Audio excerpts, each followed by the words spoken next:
All right. Hello, everybody. Welcome to session 24 of Wyndburgh. Oh, Emily just subscribed with Prime. Thank you so much, sweet pea. 17 months of subscription. That's pretty insane. Hold on. Let Thank me you crush that. very much, Emmy. Um, let's just have our little intro here. Welcome to Wyndburgh, everybody. We're back. We stayed away for 2 weeks, I think. Oh, Czar with the subscription. Thank you, buddy. That's 32 months. Jesus Christ, man. Don't one up me, dude. The fuck? I only did that to flex. Of course you did. Also, Two I and don't a know if it's half just my years. stream, but like my stream isn't loading if you're trying to I see. show us the gist, Rodrigo. There. Is that better? Let's see if that Yes, works pretty now. much so, thank you. Very much so. There we go. Yes, Hi. Hi, everyone. It's good to be back. We stayed away for a couple of weeks. My godson, Makai, was born. He's a perfect little peanut. He is he is my heart. I love that boy so much. And I stayed the week over at my aunt, over at my godmother's, taking care of him and making sure that the dogs were taken care of. Because my godmother and my cousin have five dogs and four cats, so I was responsible for all of them for a whole week. It was very, very, very difficult, but I had a great time. We're finally back, and we're back with Wyndburgh. Unfortunately, I haven't heard anything from John. I don't know if he'll be joining us today. I know Rowan will be joining us later. But last we saw each other, everyone, um, we were over here by the ice spires, headed towards the high ice. Now, for those of you new, who are new to the campaign, I figured we might as well do uh, a little recap of things. All right. Our story begins in the small town of Wyndburgh. Wyndburgh had at one point in time been a crossroads city, the type of place where merchants and nobles and officials would pass through in order to rest, in order to trade, in order to pick up merchandises and goods and whatnot. And with the expansion of the Federation, all of these red little pawns here are essentially Federation territory. With the expansion of the Federation, with the declaration of nationhood, essentially, that the Federation did, the union of the three great cities of the Sword Coast, Baldur's Gate, Neverwinter, and Waterdeep, became formal. And with the expansion of the Federation came a lot of economic prosperity, which led to the creation of something known as the airship. Now, this, for example, is the Downed Dragon airship. This belongs to a good friend of the party, Mochi, the wizard Mochi. It's an airship. It's essentially a pirate ship that's able to fly. Think Treasure Planet. The story began in Wyndburgh as our heroes, the Wyndburgh Wardens, were framed for murder. They woke up and they were essentially being told, you guys killed someone. You guys need to answer for your crimes. They had lived there most of their lives. They knew the town in and out. We have here three of the remaining original ones. One of the wardens is no longer with us. They have taken a pause. First off, we have Gimnir, the Leonine Paladin, Oath of the Crown. He's a very nice boy. He cares very much about people. He's a protector. He is eager to prove himself, but not in an immature way. Um, then we have Ithilden, the Wood Elf Ranger. She is a arcane archer, Drake Warden. She is sort of abrasive now and then. Doesn't take shit from anybody. Extremely intelligent. Very loyal. And then we have Kira. Kira is a Kalashtar rogue. She's also a monk now. Level 1 monk. But at the time she was only a rogue, a scout. And both Gimnir and Kira served in the city guard. Ithilden, on the other hand, treated it more as a Dunedain ranger, a guardian of sorts. She would keep to herself and just sort of do her own thing for most of the time. We also had Judd, the turtle. I'm pretty sure we can find him. Main characters. Here we have Judd. There's the boy. Judd is a turtle ranger. And the one Hero Forge that I was waiting to download has finished processing, so I'm gonna get that in a moment. Judd is more of the comic relief of the group. A very sweet character, very funny. But also, he was in possession of an egg that belonged to his late wife, who cucked him. And this is not a euphemism or a joke. That is canon to how the character functions. And from within that egg came Eggson. He is a small dragonborn. Now, a turtle and a turtle getting married. And then the egg from one of the turtles hatching a dragonborn. You do the math. But Judd loves his son very much. Eggson is still learning to speak. He can walk. And Judd, after nearly dying, came to the conclusion that, oh shit, oh fuck, if I die here, my kid will have no parents. And I can't allow that to be the case yet. Like, I can't. I have to take care of this kid.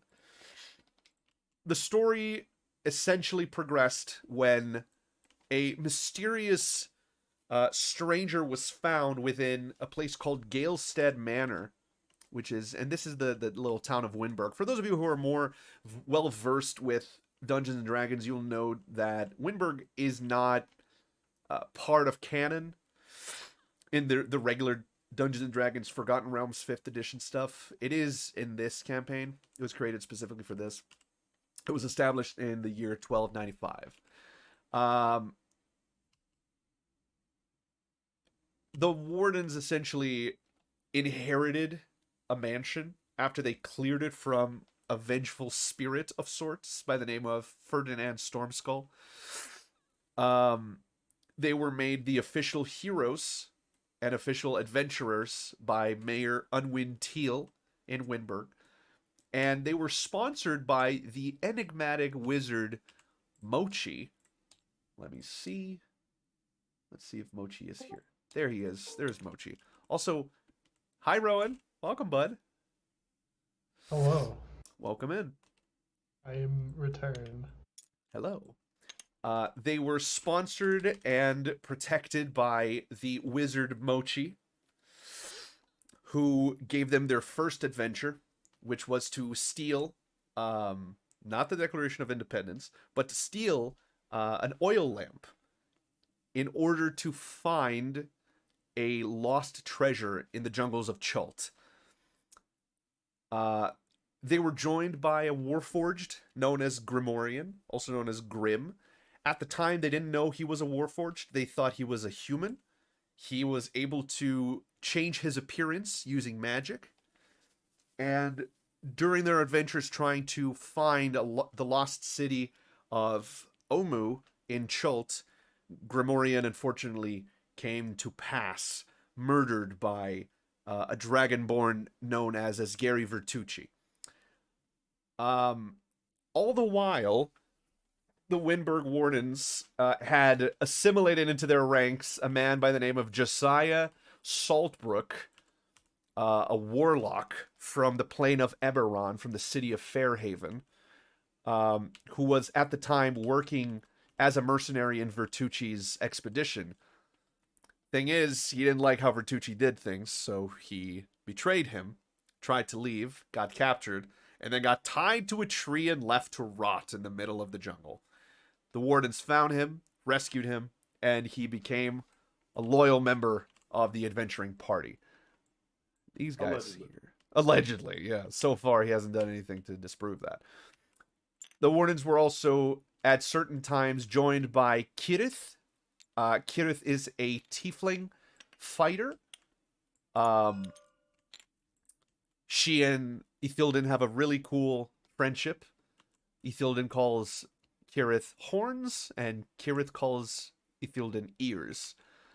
The story essentially progressed until they were sent to the Kingdom of Sylvania, which, again, if you're familiar with Dungeons and Dragons, you know that it's not a thing in canon Sword Coast stuff.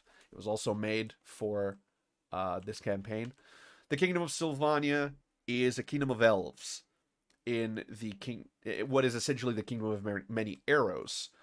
Ithilden is from there, and her father Etherion is the Lord Commander of the King's Guard, essentially. And yeah, essentially, we did go to Sylvania at a point. Ithilden was like, I'm responsible for the death of Grimm. I'm going to go do something about that. I'm going to figure out a way to bring him back to life. But during a peace treaty, a peace summit between the territory of the Coalition to the east and the Federation to the west, there was an attack by Federation separatists. It was revealed that Lyrel Silverhand, leader of the Federation, had something that is essentially a semi-automatic pistol, which is fucking huge because that doesn't exist in D&D. Sort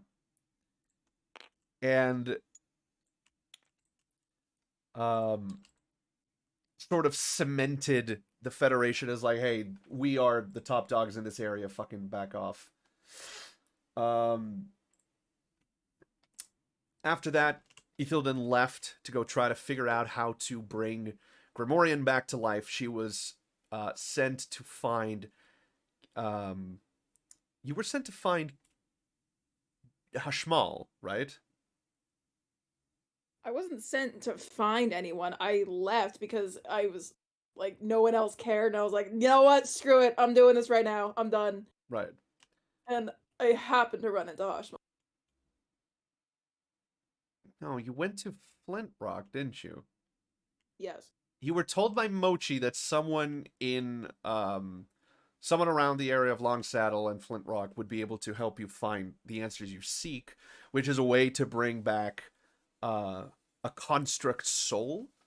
And then you found out that Kirith is also trying to bring back a broken soul back to life, which is a former member of her own adventuring party, the Sentinels of Adun, called Ripley, who died at the hands of the Archlich Acerarak in Chult. That's where Kirith and Ithilden joined forces to try and find a warforged by the name of Hashmal, who apparently knows things about the warforged, so any information that they could find regarding how to bring back one from the dead.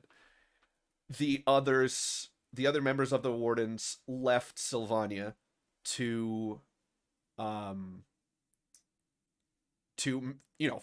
Ithilden. All the while, Kira stayed behind over at the Sylvanian monk's temple in order to learn how to become a monk, sort of to find herself in her spiritual journey. The wardens met up with Kirith and Ithilden, fought Hashmal, found out that Hashmal is Hashmal Dragmire, the sister of Grimorian. They had a huge fight, and after that, they met a tiefling by the name of Mimi, who is part of the same organization as Mochi. And Mimi said, listen, there is someone who knows about what you need to bring back a broken soul or a warforged. And that someone lives over by the high ice. The party found out their names, or their name specifically. It's a man by the name of Slayer, who lives in the high ice. They plotted a course there, went all the way through Silvery Moon, found out that after the peace summit, the demilitarized zone in this green area was set to stand. The Sylvanians, the elves of Sylvania from the north, started moving southwards into these demilitarized territories, essentially kicking out the citizens of the Federation that had lived there for hundreds of years. They got into a fight. A massive riot broke out. A lot of people died. They made their way back to the Sylvanian monks' temple, got Kira back, and then set on their way towards the high ice.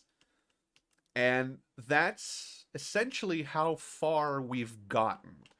There's also Seven, who is a mysterious Simic hybrid man with a past that no one knows about. Not even he understands it. But he knows he can detect and is drawn to the presence of others like him. We don't know what that means, and we don't know what will happen once he finds one of them. But that's all we know. On the way to the high ice, our friends passed a bridge several times and saw many hats of different colors. If you don't understand that joke, you might want to watch the previous episode. As well as they helped someone catch a big fish. They got pieces of fish, and they have started making their way up the chain of mountains known as the Ice Spires. They made it to a small shack where they spent the night, and now as morning begins, we are finally back here with our campaign. It was a terribly cold night, everyone. The shack, although covered in every direction, has some holes here and there. And despite the abundance of firewood, the insulation is obviously not the best. It's a rickety shack. The six of you slowly begin to wake up. Outside, you hear the roar of a blizzard. And you begin to realize that it's nearly as cold inside as it is outside. Night has passed, but the cold is still setting in.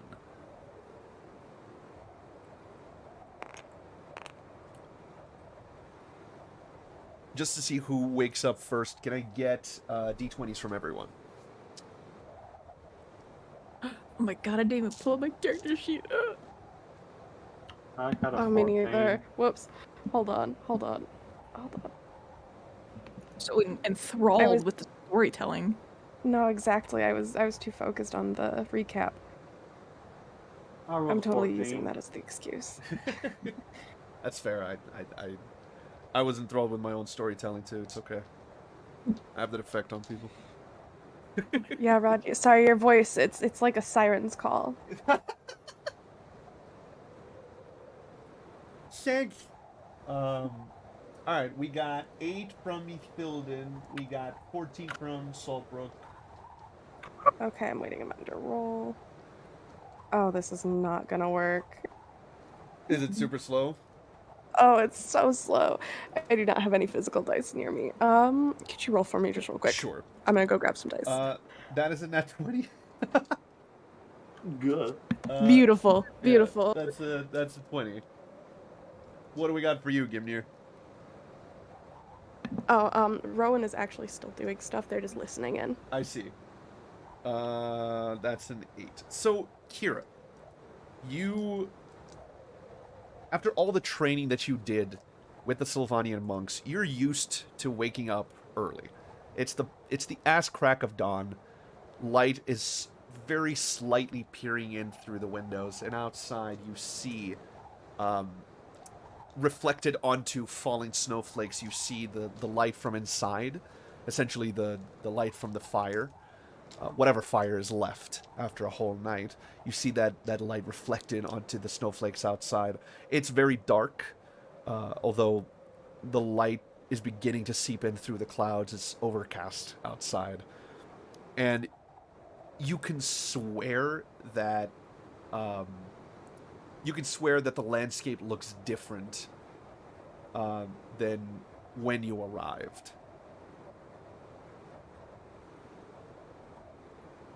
Interesting. I see.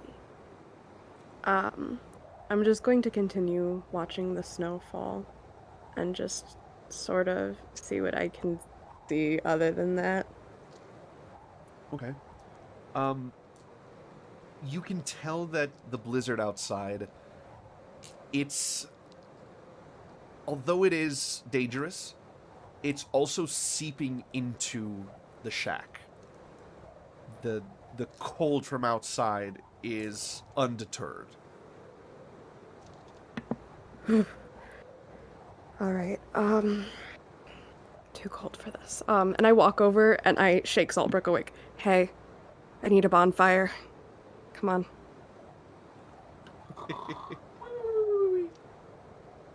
Saltbrook, you are the next one to begin to wake up. I will wake up. Hey, And I'm going, yeah. it's really, really cold. It's starting to get too cold for me in here. I don't have magic. You do. Could you please do the honors? I know how much you love them. No, you just go back and just sleep in the bag. And that little fucking is the cue for the fire to appear. Beautiful. Nice. I love it. Kira, as you hear the snap of his fingers, you see in the small fireplace that this shack has, it's made of cobblestone and some brick. It's very old and most of the brick is cracked.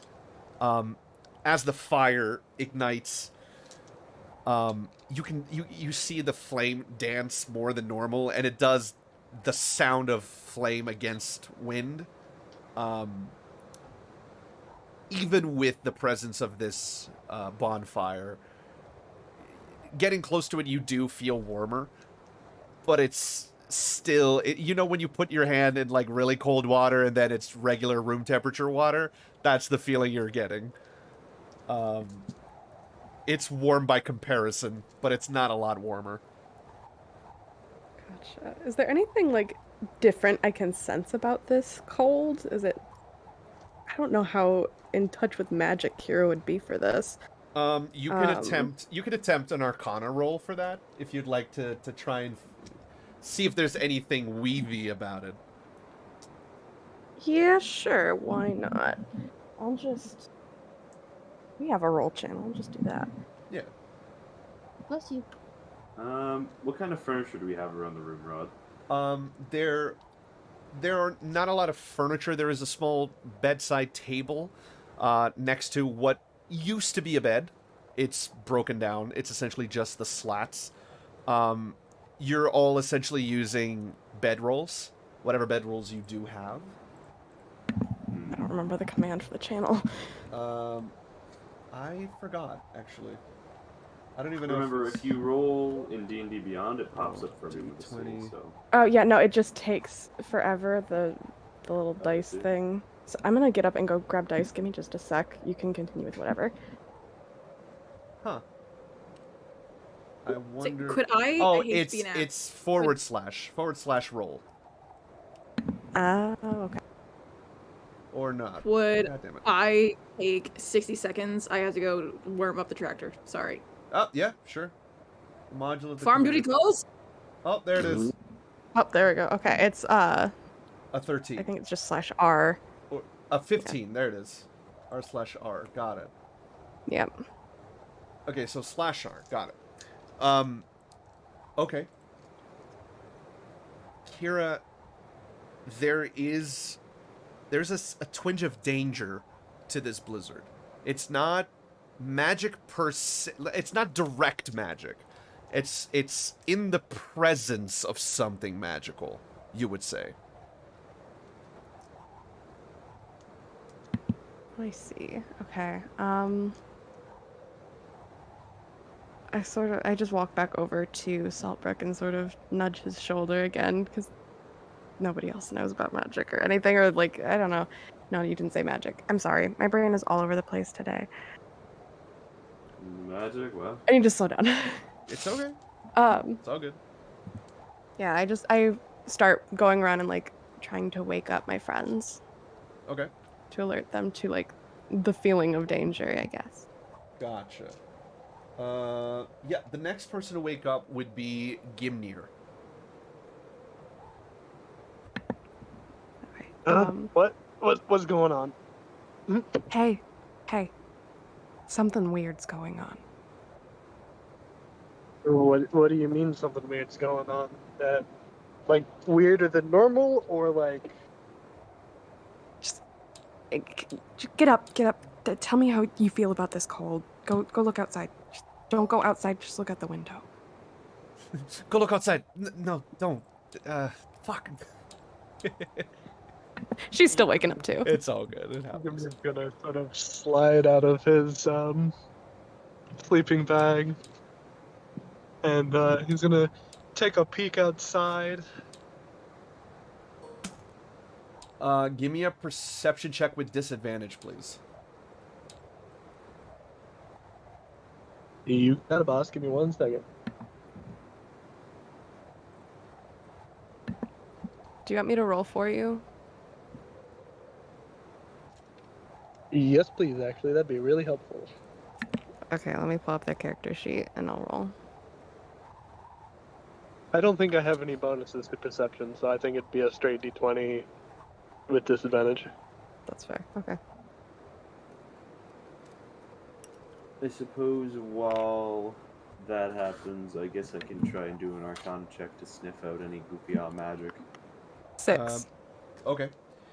Gimnir, you peek your head outside, and you have the misfortune of, as soon as you open the door to look out, to stick your head outside, you're not...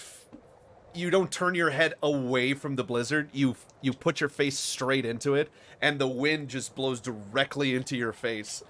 And you feel a chill go down your spine as your ears take the brunt of the cold. Gimnir's ears immediately go back, and then he looks at Kira and just goes, "It's fucking windy out there, dude." Oh my god. It's fucking windy. Gimnir, you can't see too much in this weather. You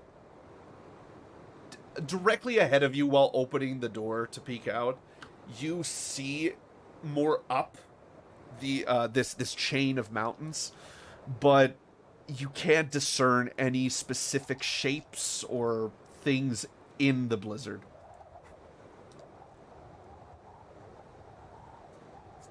Looks like a blizzard to me, Kira.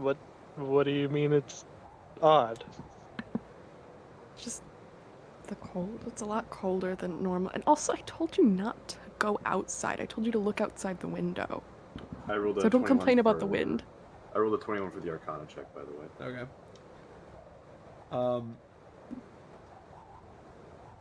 Saltbrook, you feel a presence that you have never felt before. It's... back. Hello. It's not overwhelming, but it is heavy. It's as if this was a sense, it would be like you're hearing a very low, brassy tone that's not overwhelming, but it's there, and it's making it's almost rumbling your shoulders when you feel this. And it seems to be all around you. Let's see. Would this count as a long rest, by the way? Yes, you all had a long rest. I would then like to cast Divine Sense, just to sniff out any goofy things. Okay. Remind me. As an action, you can detect good and evil until the end of your turn. You can sense anything affected by the Hollow spell, or know the location of any celestial fiend, undead within 60 feet that is not behind total cover. Okay. You sense Kirith right next to you. She's a fiend. You sense a celestial. And you know their location. They are 60 feet away from the shack. I'm going to shoot up. I'm gonna actually. That's funny. The pack weapon doesn't even reach that far. I'm going to. Are they? You know what I'm going to do? I'm going to position myself on the wall. Okay. Like kind of like I'm sitting in cover, and just like targets across from me. Okay. You also sense that there is an object that has been consecrated. In fact, there are several consecrated objects. At the same position and direction as this celestial that you sense. Kira's right. Something. No, it's not Kira. Is it Kira? No, it's not Kira. Kira. Hold on, it's been a hot minute. Kira. No. No. Fucking Ithilden. That's the name I'm thinking of. Goofy. Ruining my delicious speech. Ithilden's right. Something's wrong. There's something. Kira's the one that was pointing it out. Sorry. Alright,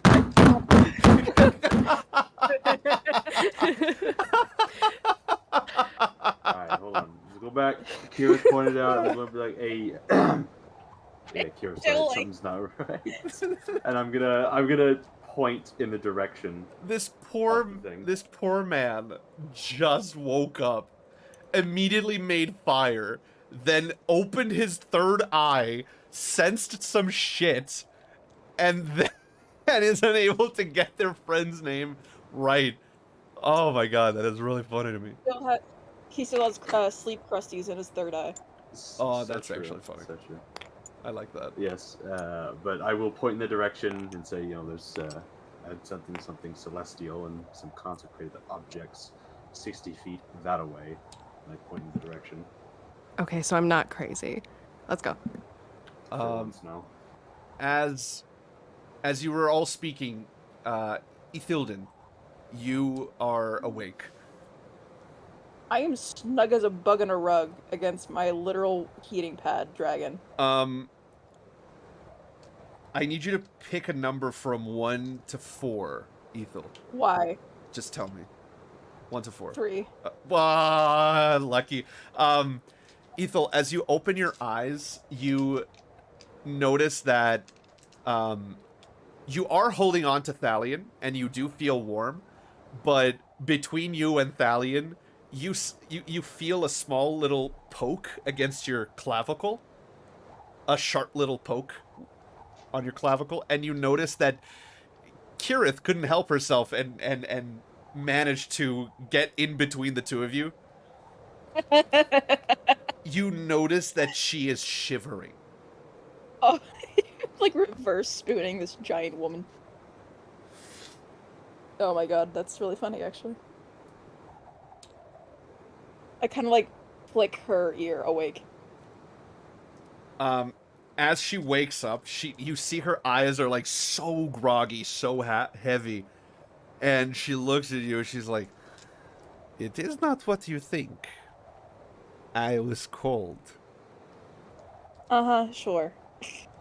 Listen, I am not made for this, and she like gestures vaguely to the cold, essentially. What does Stallion do? Thalion, he's sleeping in his regular way, like all all like this, essentially. And he just lifts his head up, looks at the two of you, and then looks over to everyone in the room, and then he just goes back.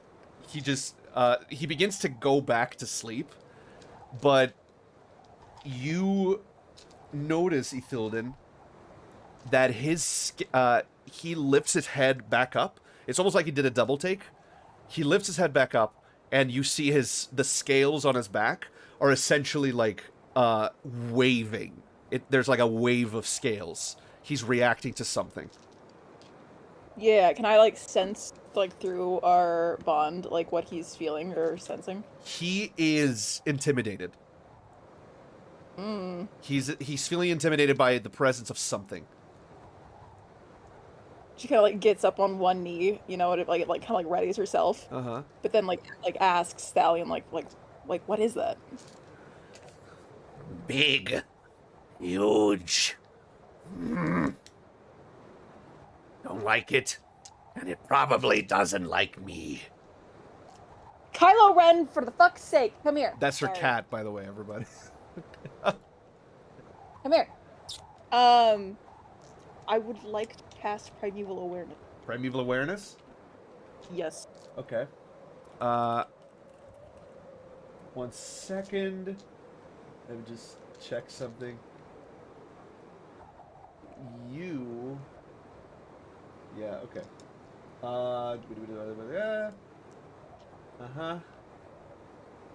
You sense... Oh, for fuck's sake, this is so stupid. There. You sense dragons. You sense fiends. You sense celestial, but it's different. You have sensed mochi before, but this is different. How different? Like, It is, but it isn't. okay. It's a paradox. It is, but it isn't. Can I glean any more information about said dragons if they're one of my favorite enemies, or is that not part of Primeval Awareness? You don't Okay. get that. However, you have advantage on wisdom survival checks to track them, as well as on intelligence checks to recall information about them. I see. Which means that if you want to like find out the weakness of a dragon, you get advantage. I see.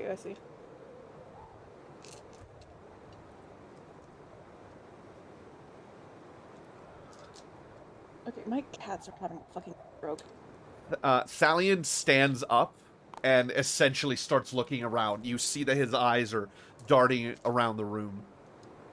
And Kirith just like slowly gets up and she's like, really? I was so comfy. Have you ever tried to sleep in the cold in plate armor? You can't. It's very cold.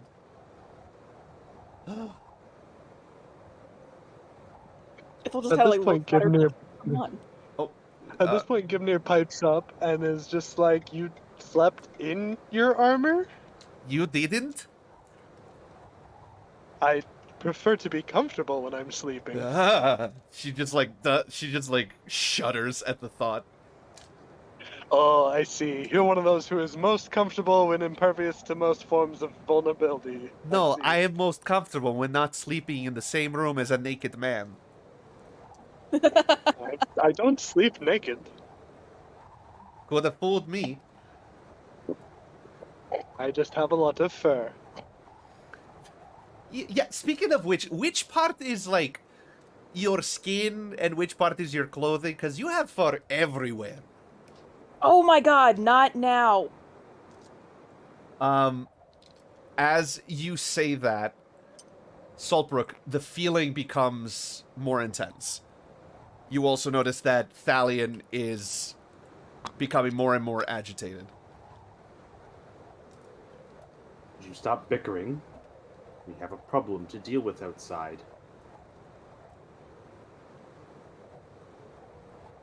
I'm gonna try to. Can I like try to peer through the snowstorm? A little sniffy at something out there.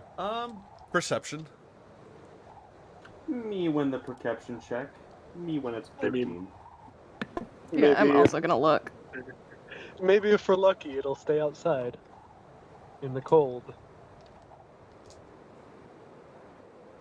That's a 13 for Saltbrook. That is 11 for Ethilden.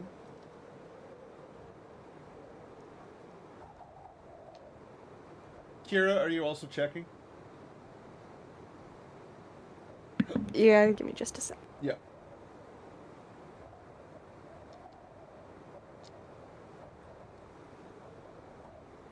$25. Oh, nice. I got a Okay. +8. Yeah, Jesus.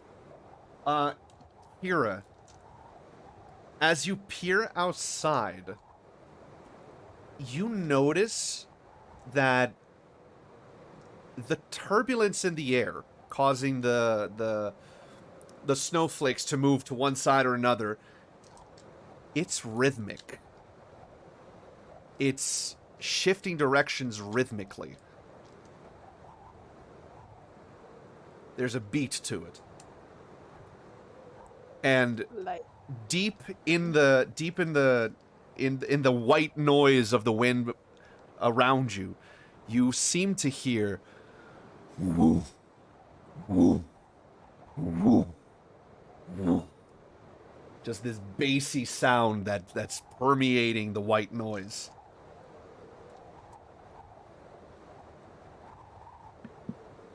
I just give it a listen for a few moments before trying to relay that information back to my friends.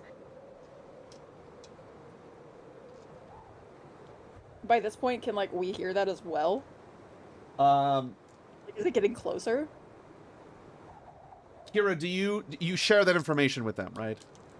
I'm going to, I sort of turn back to them and I use my telepathy sort of to tell them because it's anybody within sight, Gotcha. Okay. just so everybody's quiet enough to hear it or like doesn't give our spot away. Fair. Okay. You, as she tells you all this, if you take a moment to concentrate and try to tune out the white noise of the wind, you begin to hear the same sound.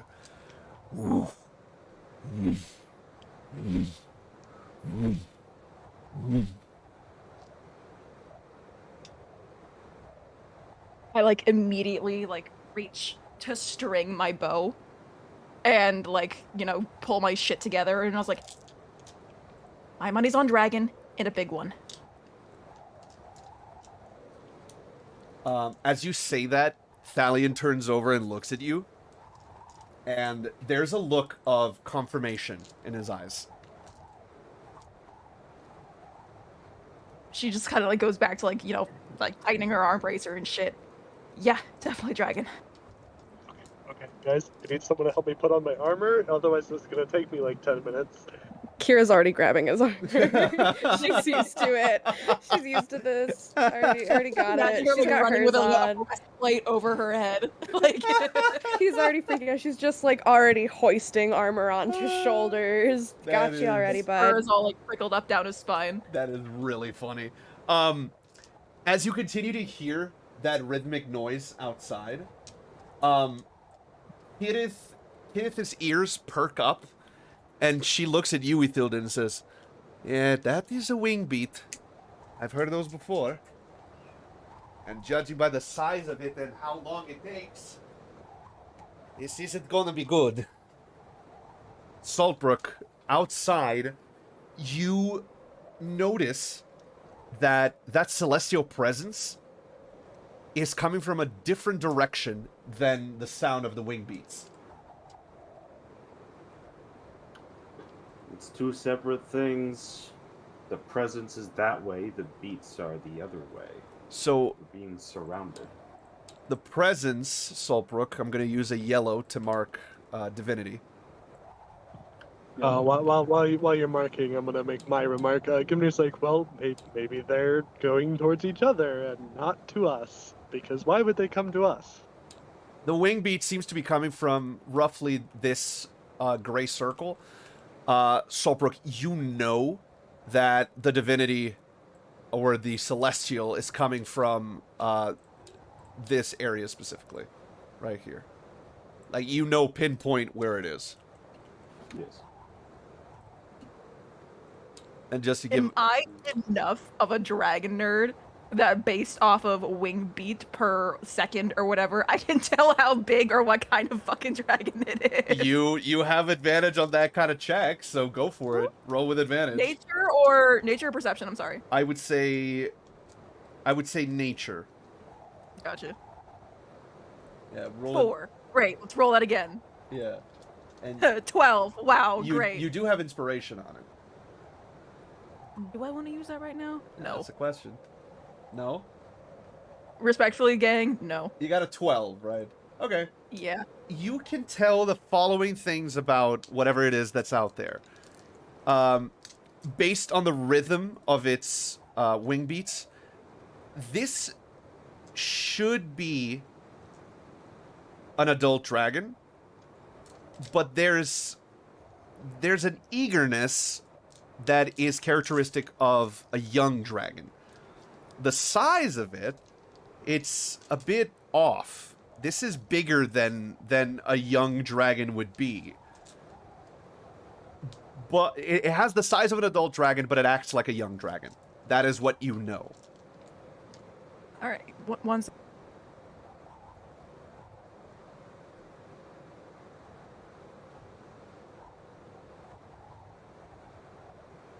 Sorry, gang. All good. All right. You hear suddenly outside essentially what sounds like an explosion over on this side right here. And outside, you all notice as what looks like a yellow light passing over the shack and going towards, going above the shack. Suddenly, you hear the roar of a creature that shakes the very foundations of the shack. Well, shit. And outside, over the sound of the blizzard, somehow you hear the voice of a woman as she yells, "Come at me, beast! I'm right here, you bastard!"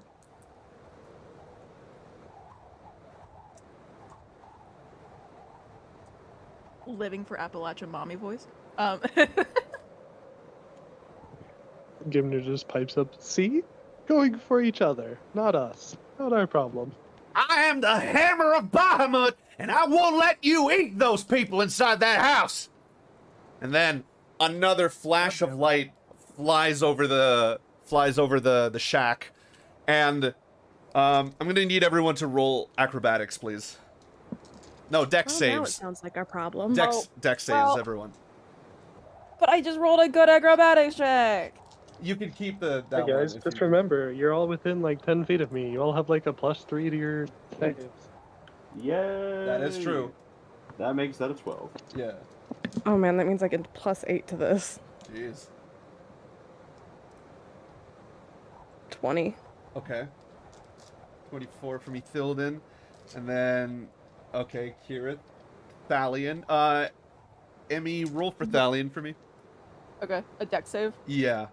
Flat 20. Hold on. A flat 20. Okay. Yeah. +2 because of... Yeah, his dex. Nat 20. A nat 20. 2 for my save. As the second blast lands above you, you all suddenly feel something pushing you as Thalion seems to grow in size suddenly. And he just lunges at all of you at once and cover you all with his wings. And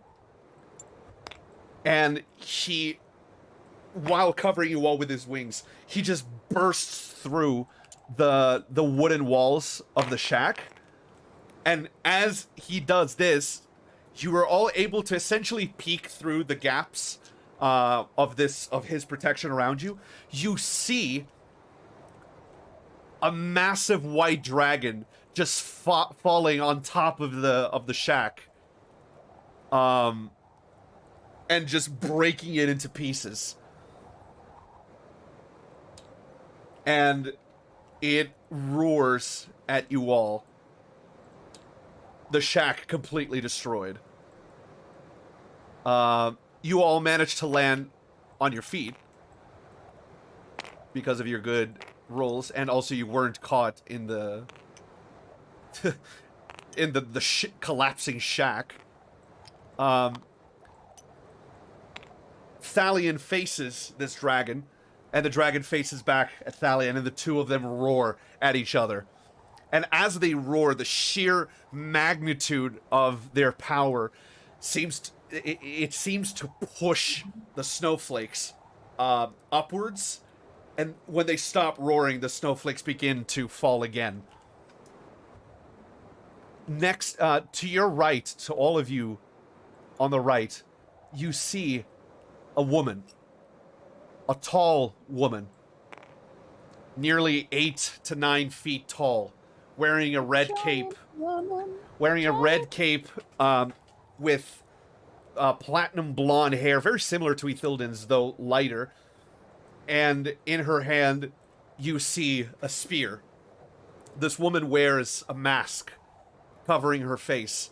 And as you all get up to your feet and look at her, she looks back at you, and her eyes are yellow. They glow in the blizzard. And as the sun begins to peek through the clouds, it almost feels as if the sun shafts, the god rays, are directly on top of her first, before illuminating everything around you all. I need everyone to roll for initiative. Hold on, I gotta pull up some tunes for myself. Go 3. Gonna need some sick tunes. You got Saltbrook with 3. Ooh, 19. 19 for Ethel. Oh, I also got a 19. The two of you roll a d4, please. Okay. 2. Oh, that's not the right. No, stop it. Oh no. Saltbrook, you got a 3. Yep. Oh, I got a got 4. 9. You got inspiration. You got to inspirate on that. Yeah, I might as well. Kirith. And that makes it an 18. Oh wow, Kirith rolled a 1. You went for an 18, Saltbrook? Yes, for using Inspirate Spigulum. Okay. Ethel, what was the d4? I got 4. Okay, so Ethel, you go first. I'm gonna count yours as a 20. Gimnir, what was yours? Was it a 9? Mine was, yeah, 9. Okay. Now to roll for Thalion. That's a 4. And then to roll for her.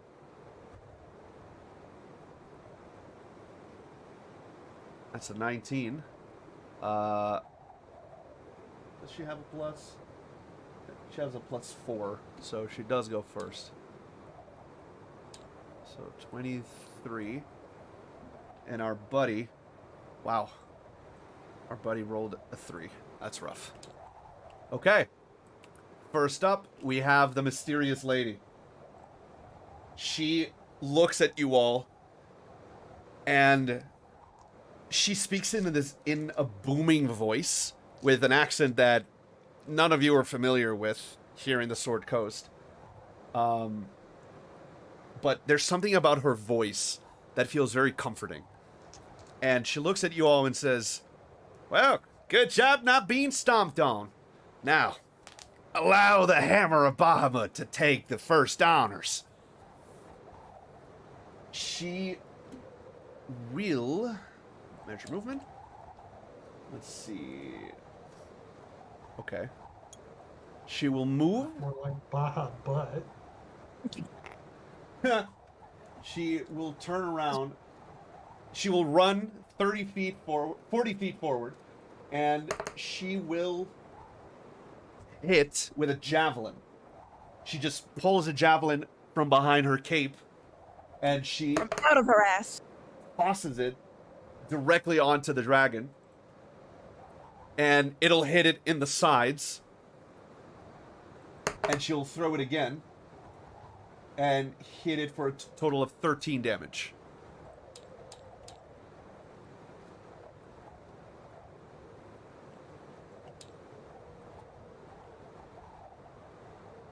She... Okay. Alright, that's it for her. We get you, Ethel. Your turn. She like kind of shimmies up behind, like underneath like Thalion's wing, and like hauls herself up onto his shoulders. Would it be worth trying to talk to Mr. Big Hole Homeboy here? I don't know. The dragon. Yeah, I'm thinking about it. You can try. You know Draconic. Yeah. Okay, yeah, so she gets up on his shoulders and she yells like, "Dragon, speak your name!" Or like, "What's your name?" "Fuck you, Tony!" My name is Tony. Oh, Tony. what do you say specifically to him? Like, speak your name. You see a look of realization in this dragon's eyes, and it takes a second. It looks at its side and sees the two javelins sticking out of his torso, roughly around here. And he takes a second to, with one of his front legs, he grabs the two javelins and tosses on the ground with a lot of dexterity for not having opposable thumbs. He just grabs the javelins and tosses them on the ground, and he extends his wings, and he speaks to you, Ethel, in Draconic. I am Wilos Raug, the ever-white demon, legend of the high ice. And as he speaks this, Ethel, you can see that Thalion takes a single step back. He's intimidated by this. Oh, my baby boy. Beautiful bouncing baby boy. I don't know if I want to directly attack. Can I, like, take the preemptive dodge action or whatever happens? You can there? hold your action, yeah. Okay. You're holding dodge? Yes. Okay. That'll be your action. You can move up to your speed, so... I like my position in front of my friend.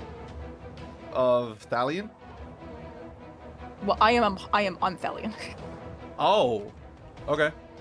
Did you miss the part where I reiterated twice? I climb onto his shoulders. Yes, I did. Great. Next up, we have Kira. I'm just gonna do my classic thing and get into the nearest hiding spot. I'm trying stuff new, but this is where we're starting out. Here's the... Thalion's ass count. Yeah, because here's the thing. Kira, you're in the middle of a plain. This is... It's blizzardy. It's snowing heavily. And it's a plain area. There's no hiding here. There isn't any debris from the shack at all? There is, but he's on top of it right now.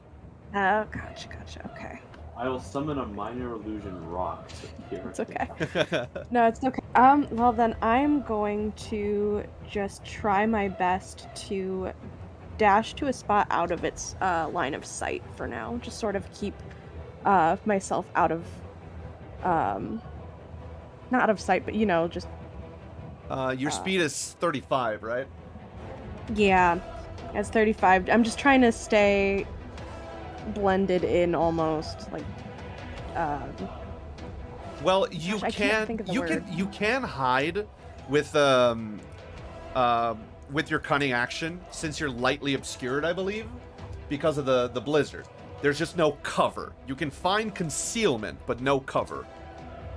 Gotcha. Okay, well then I'll just do that. But yeah, I'm just trying to keep myself off of the dragon's radar for now. Okay. That's more what I was trying to get at. Would you want to move away from this area, or would you try to be concealed in this general area? I'll stay in the general area for now. So you won't move. Yeah, I'll just stay. Okay. Roll for stealth for me, please. Okay. I can't imagine her failing this one.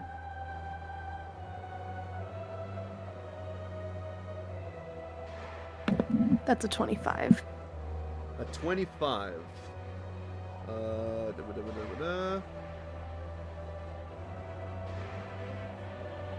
Okay. Kira, as you hide...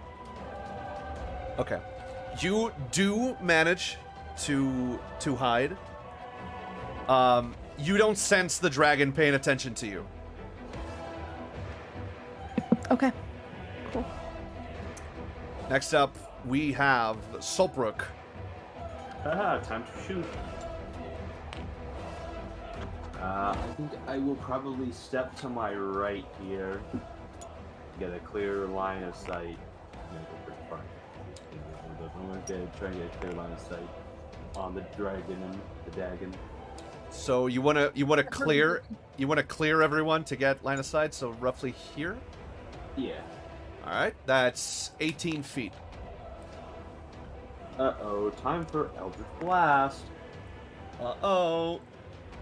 Uh-oh. I wonder what the warlock will do. Dinky! Dinky Eldritch Blast Man. Me wondering what the warlock will do with his turn. Will it be a well-thought-out trap laid hours ahead? Will it be a devastating strike using magic? Eldritch Blast. Number 15. Number Eldritch 15. Blast Burger. Yep, roll to hit. I think it's... I roll twice with this one, don't I? I believe so. Let's see. Yes, 2 beams at the 5th level. Yes. Actually, hold on. Yeah, so you roll twice to hit with a +6. Yes. And it's 3 beams at the 11th level. Okay. So, first one is a 19. Second one is an 18. You hit both. Pew! Pew! First is 8 damage, and then the next is 13 damage. So, a total of 21. Alright. That'll be it. Alright, cool. I'm Alright. just gonna get myself a little snack. So Next up, Gimnir.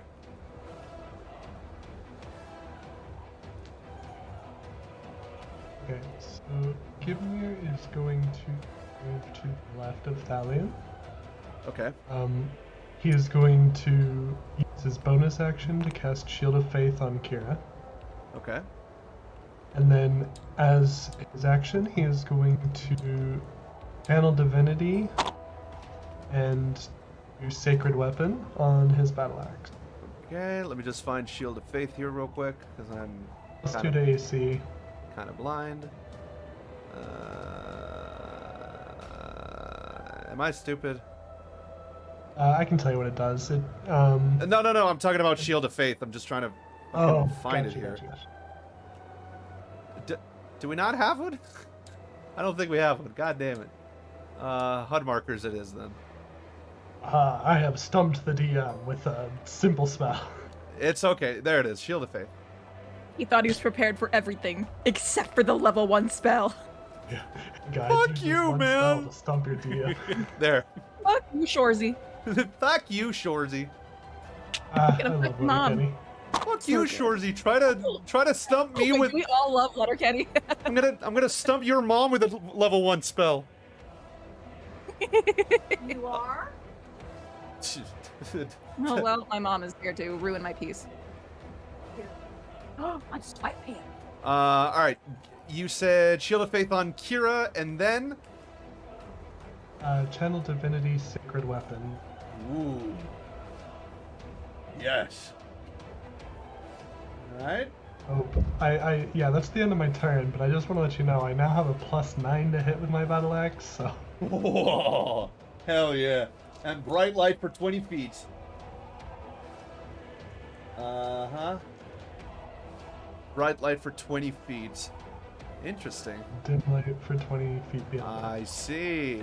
Okay. Well, that'll obscure Kira. Just think of it kidding. like me being a beacon leading away from you. Next up, we have Thalion. Ethel, you may direct him. I see. Oh, okay. I realize now my mistake. I assumed when I was mounted, for lack of a better term, that we would kind of be like mushed. Does that make sense? Yes. So, I've been meaning to set up the ruling for this. Essentially, at the beginning of your turn, you can determine Thalion as a independent or joint character.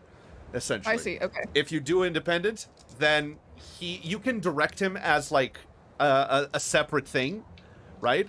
Or if you do joint, essentially you will both take your actions at the same time.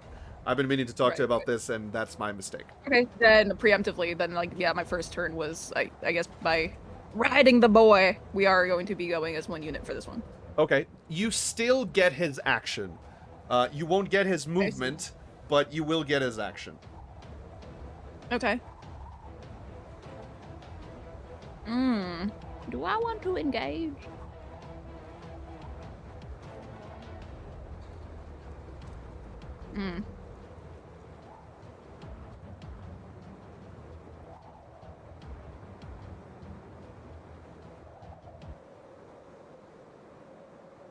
Sorry, I'm reading my sheet. I wanted to make sure I have stuff. It's all right.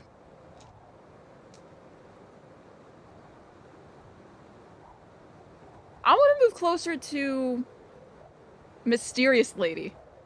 Oh, okay. All right.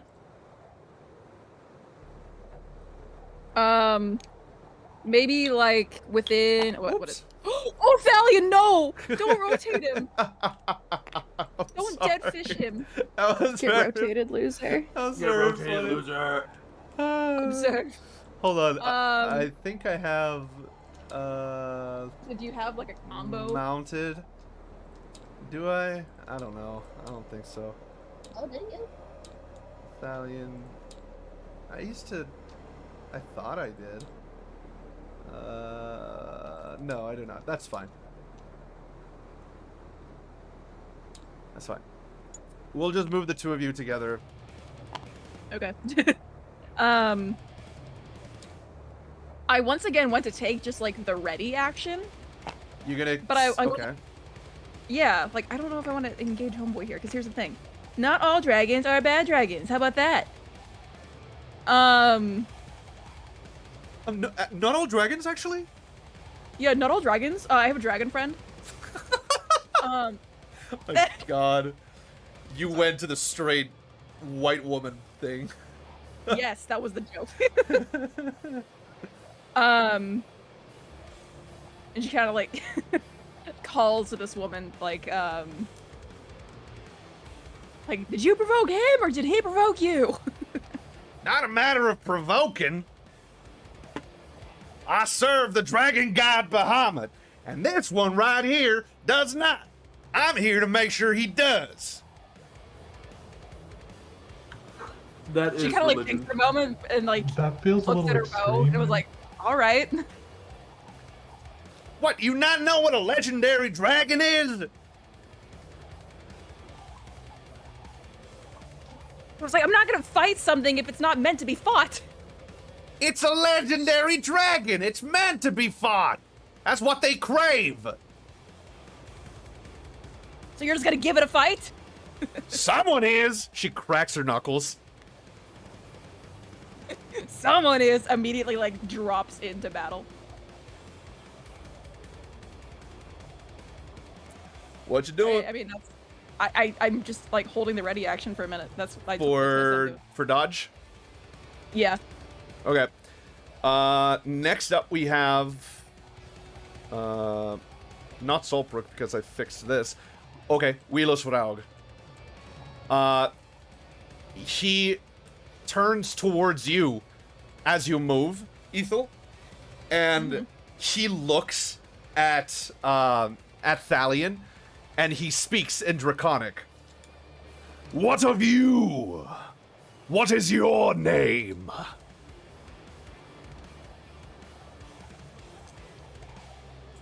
Can he like speak out loud? Sorry?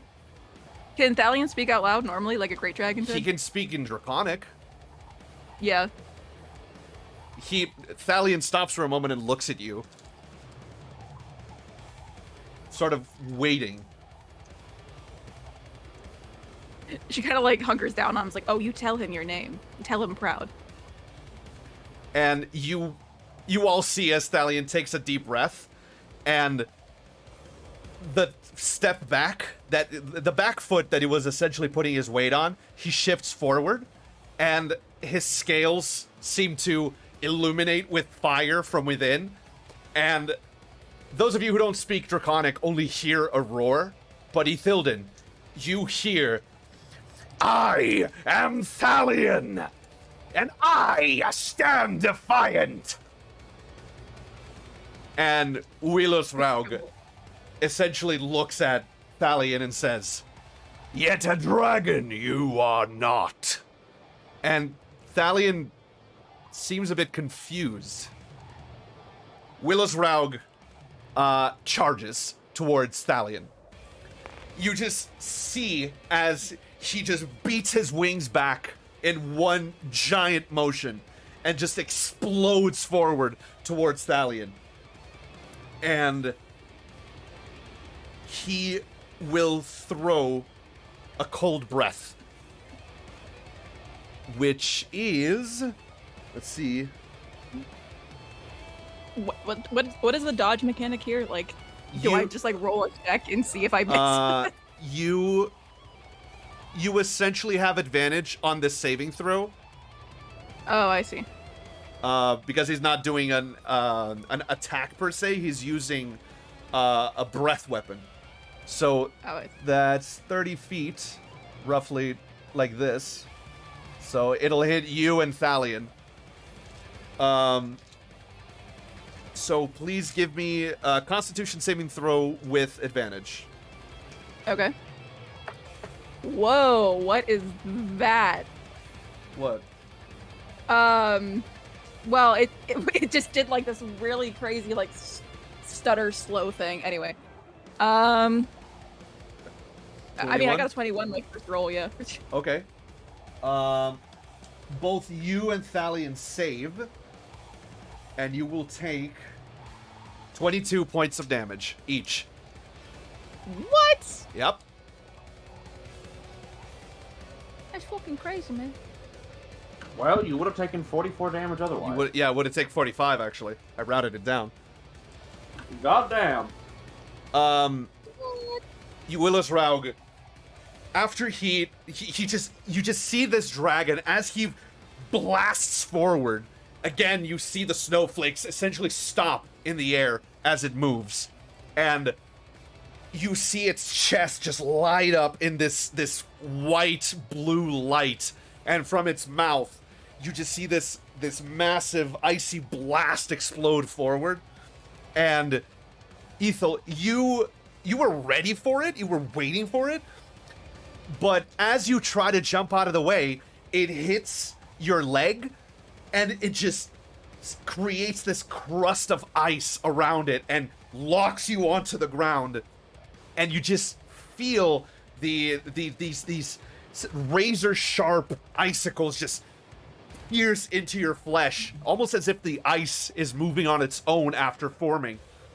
And it pierces your leg, and then it shatters, throwing you backwards.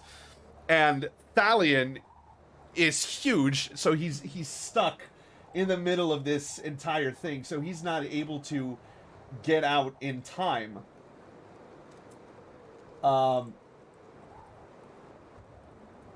he, he doesn't take the full brunt of it. His heat is able to push back against this icy blast. But Wheeler's Raug is still right on top of him as he finishes this blast, and he grapples Thalion by the throat with one of his front legs, and he will bite down straight into Thalion's head, like right on the top of his snout. And oh god, he crits. Okay, that's 2d10 plus 4. Okay.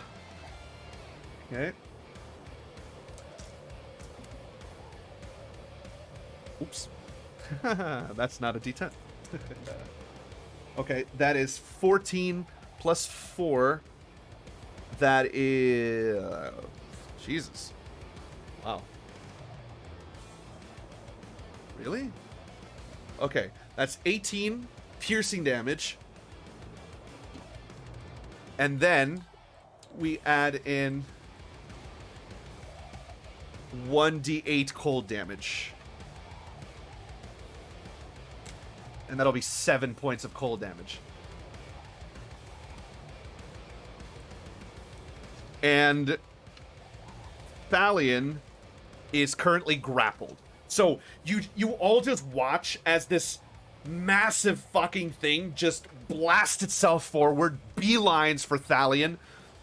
And while it's flying forward, it just blasts this icy explosion onto Ithildin and Thalion. And as Thalion is reeling from this blast, it gets grabbed by the neck, and this dragon just clamps down on its face, and it breaks scales, and fresh blood pours onto the snow.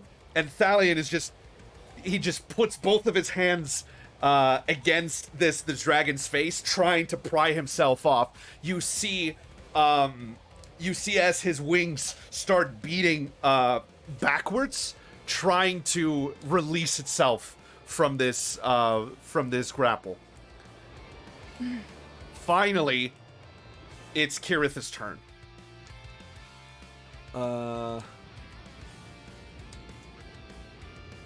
Kirith will... Upon seeing all of this, Kirith just lunges into action, and she charges the dragon. And as she does, she's like, "Oi, ugly bastard!" And she pulls out her longsword, and it ignites in flames. And she will try to hit it. That is she hits a dirty 20, and she hits the first. She will deal 13 points of damage.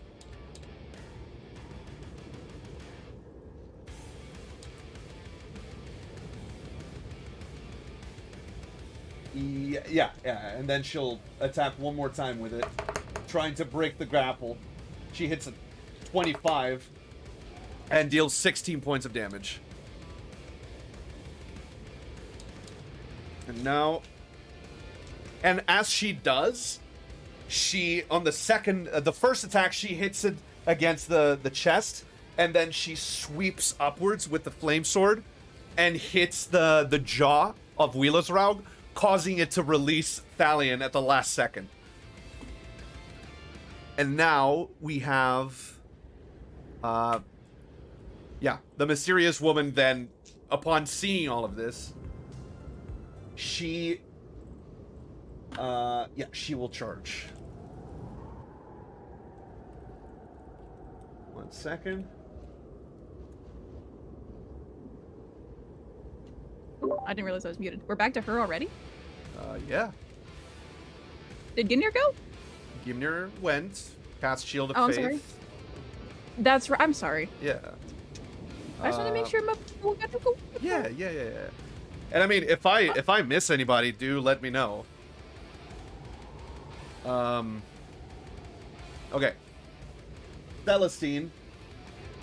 She looks at you, Ithilden, and she says, "Not bad. Try not to die. The name's Celestine. Saint Celestine." She There's something so incredibly wrong in my mind about the Imperial Saint, Saint Celestine, the soft-spoken, badass woman, being a goddamn redneck.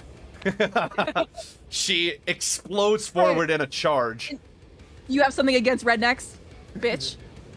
Yup. Yeah.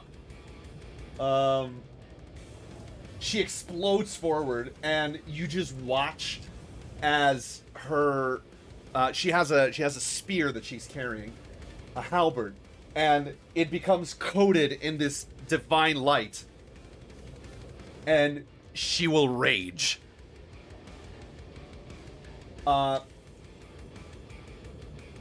She essentially lets out a scream, and this divine energy swirls around her. Not too dissimilar from what the aura of awakening looks like, but it doesn't feel the same, and it definitely doesn't feel as powerful. But this is something new. She charges in and goes for a hit with her halberd. She hits a 23 and deals 13 points of damage on the first one. Then deals 12 on the second one. And a 4 on the third one.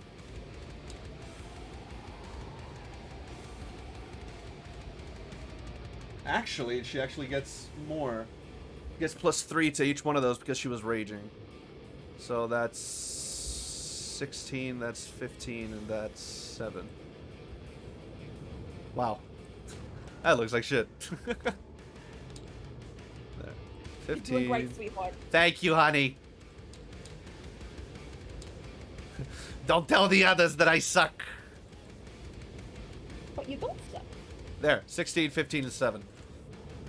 And the sheer weight of this woman, reminder, this is an 8-foot woman fully clad in armor. She just charges in with the halberd pointed towards this dragon, and she just buries it into its side, almost like a bayonet charge.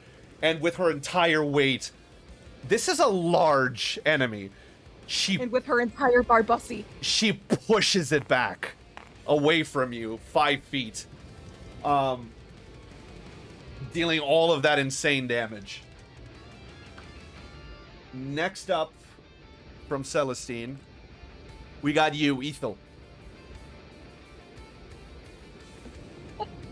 In response to Celestine giving her name, she like pulls a fucking ice chunk out of her leg and just goes, Ethel. Like in fucking response. She's already so fucking done with this. But also no one fucking touches Stallion, so she immediately awakens. Oh! Are you serious? Yes. Oh, hell yeah, dude! Fuck, I need to find the fucking theme. Fuck, I have a theme for you. You got a theme for me? Okay, then I'll mute my background battle music real quick. Well, you won't be able to hear it. It's only on my end. I'm sorry. The fucking Oh, alright, that's fine. I'll listen to the VOD later. Discord won't let me. I know. Can you at least tell me what it is so I can envision it? Well, it's fucking Kachidaze, dude. You're going fucking nuts.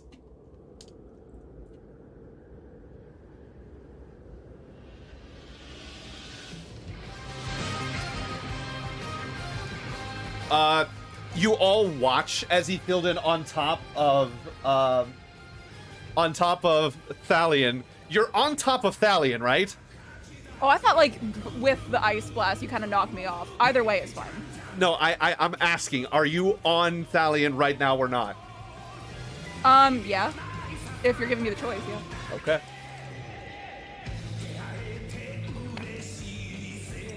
Suddenly, Ethel, as you awaken on top of Thalion, something snaps inside of him. I was waiting for this fucking moment and I never thought it would happen. You all witness as Thalion suddenly grows in size once again. His scales begin to split, and the flame from inside of him begins to trail through his body. He awakens into this massive, massive flame dragon.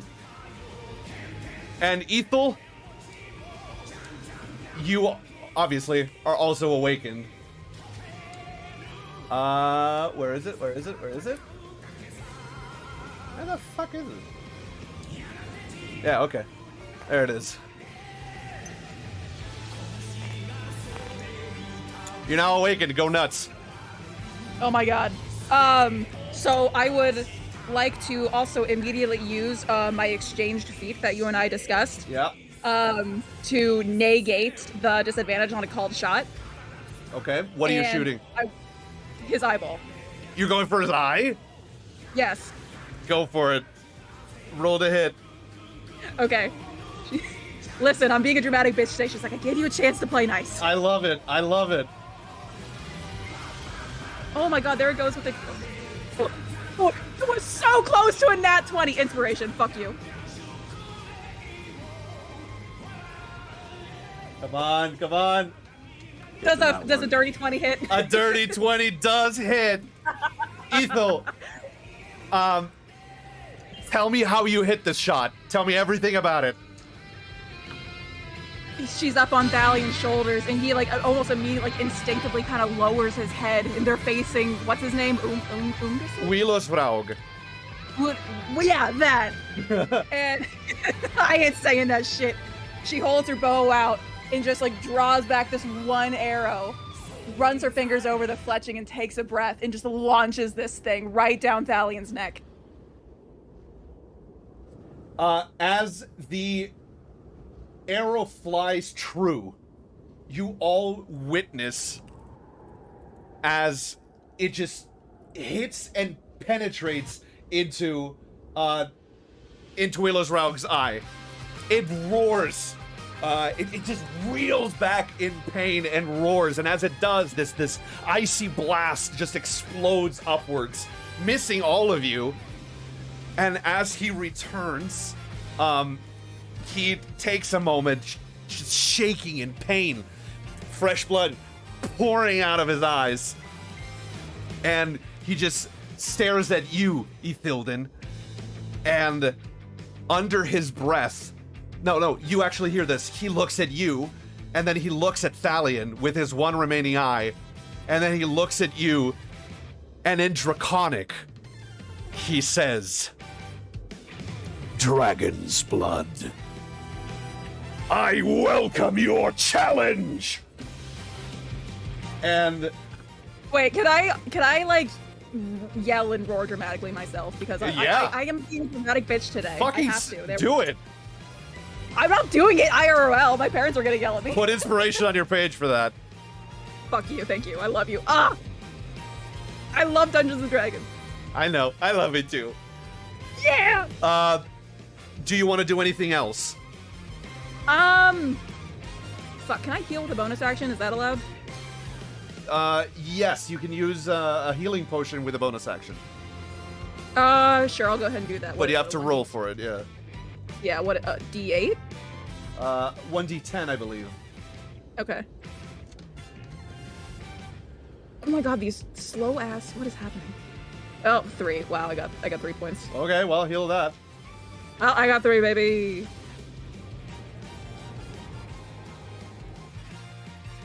All right, someone else can go now. All right, Kira, your turn.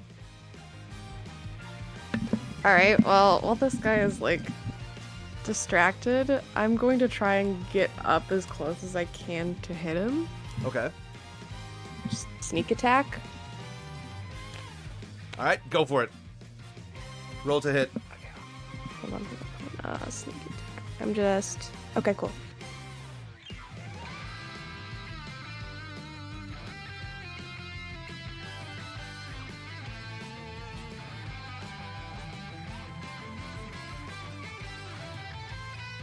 $19. That's a hit. Cool. So that is 1d4 plus 2 and then an extra 3d6. Okay. Oh, hold on a minute. While you do that, Ethel, how much damage did you roll on that Oh, hit? Yeah. Fuck, I kind of forgot to do that. I'm sorry. Okay.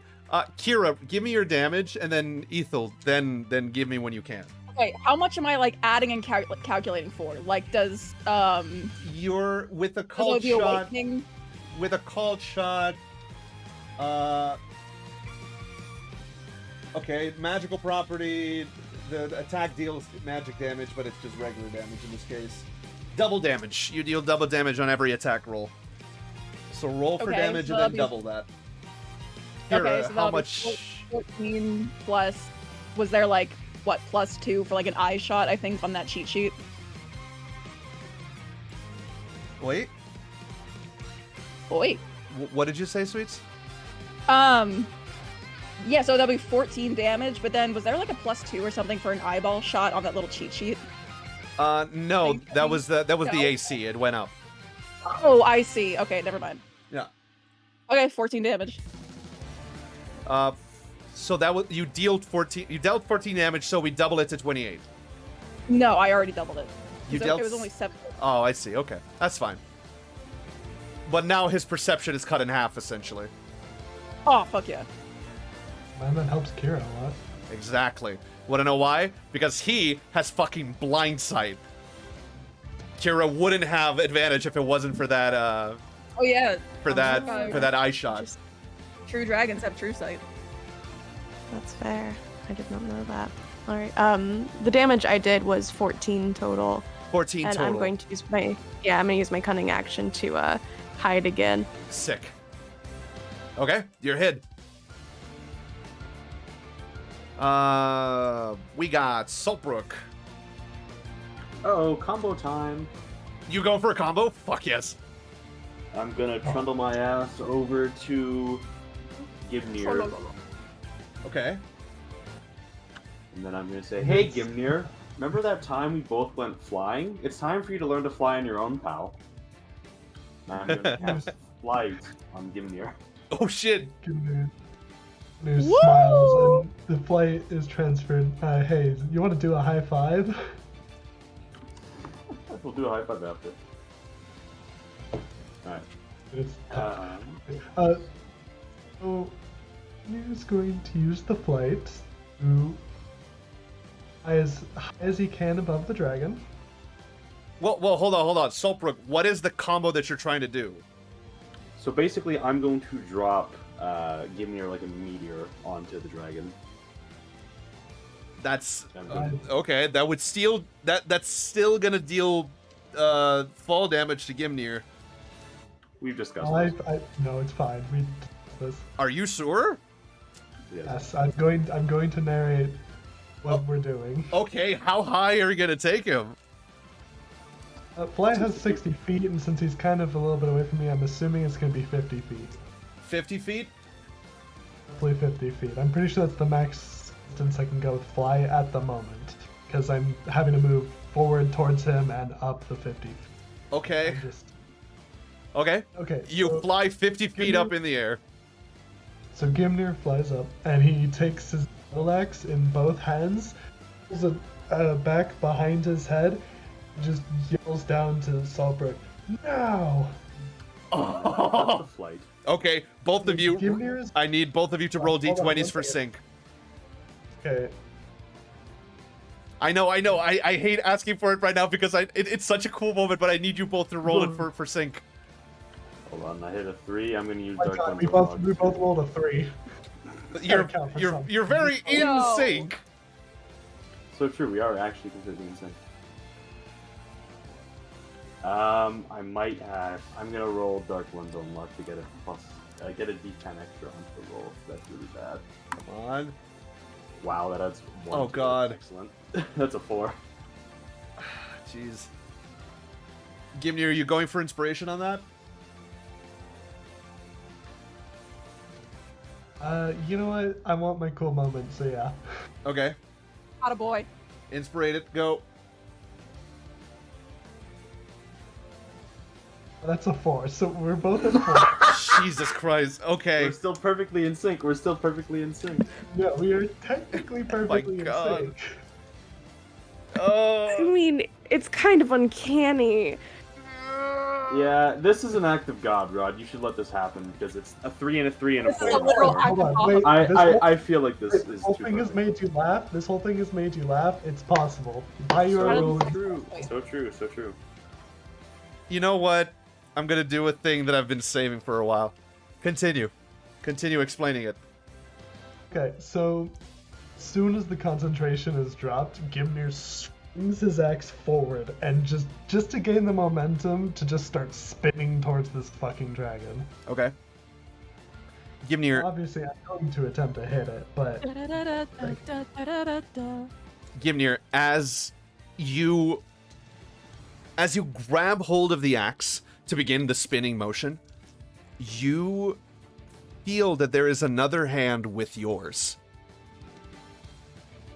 And as you look down to your hand, you see what is essentially a metallic hand holding yours as well. Roll to hit with advantage.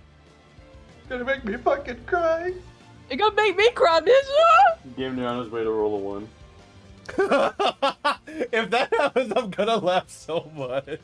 I would also laugh very hard because I planned this in case it would fail as well. I'm okay either way. Okay. Can confirm. The group chat is Come on, come on, come on. It's a +9 to hit, man. Oh, so Okay, the so the minimum you command get to 10. is /R and then the roll. fail. It's +9 to hit plus advantage, so I swear. Okay, hold on.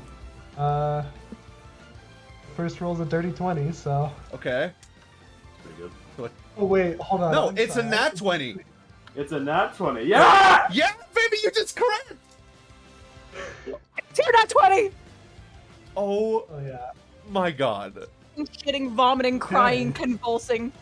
Gimnir, Oh, that is... as you begin to spin, the world around you begins to fade. It's so fucking fast. And as you're coming down, you lock eyes for an instant with each one of your friends. You lock eyes with Kira, her eyes wide, a smile across her face. You lock eyes with Ethilden, and the sheer energy around her preventing her from even forming a facial expression, the strain of the power she's wielding. You look at Saltbrook, and he has this massive shit-eating grin on his face, like, oh god, we got it. Kirith looks at you, and you know she wants to say something snarky, but she can't. And as you reach closer and closer to this dragon, you notice that Thalion is looking at you, and he takes a deep breath and fires into your battle axe, creating a fireball around you. Like, fuck, because I completely forgot to cast one of my smites that added fire damage, so this makes up for it. Wait, shit, hold on, okay. That's- oh, I already rolled the damage. Normal physical damage, it would be 21 added together. That's max damage plus a roll. Okay. That's 21. 21. 21. Wait, shit. Yeah, you want to know something funny about that? Wasn't it a crit? It was the crit. When the damage is He doubled. dealt max. You get max damage on the first roll, and on the second one you roll to see how much damage you do. Yeah, Thalion added 10 points of damage to that. We love extra fire damage against white dragons, baby! I am so then- glad my childhood obsession was a Dungeons & Dragons Dragonology book. So, how much total damage did you do, Gimnir? With that, it would be 31 damage.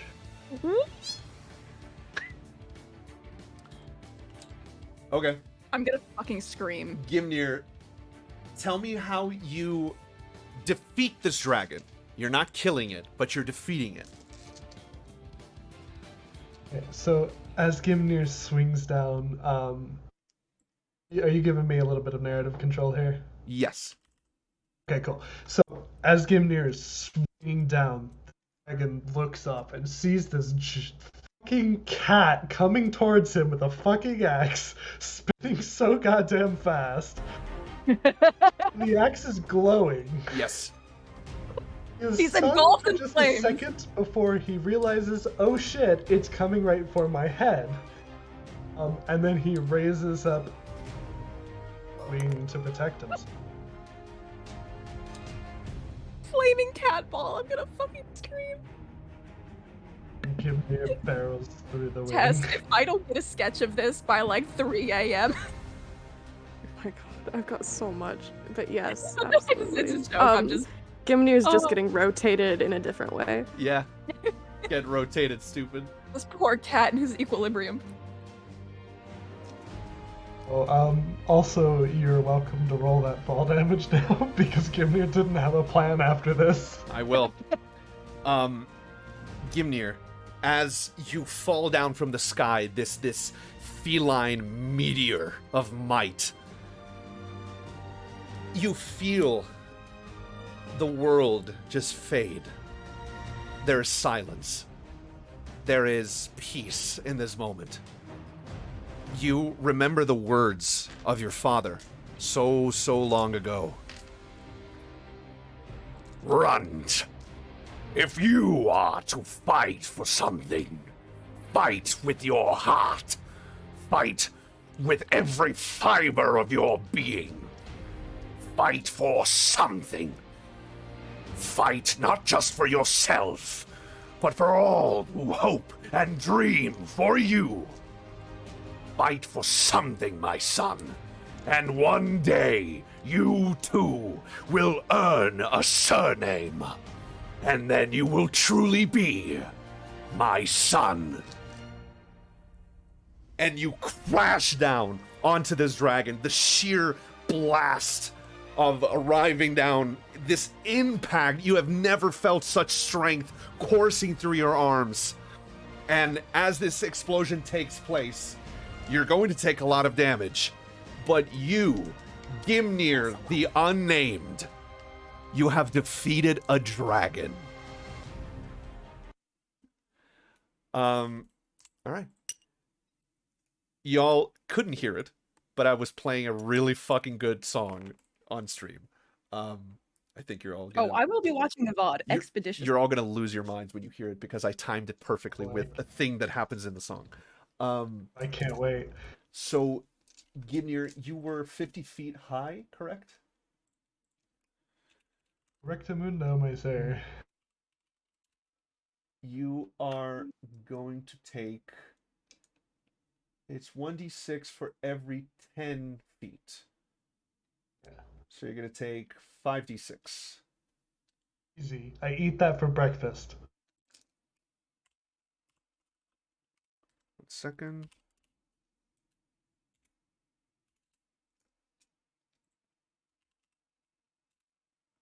$5d6 damage. That's 22 points of damage. Not bad, not bad. Not bad at all. You wrote down the thermals.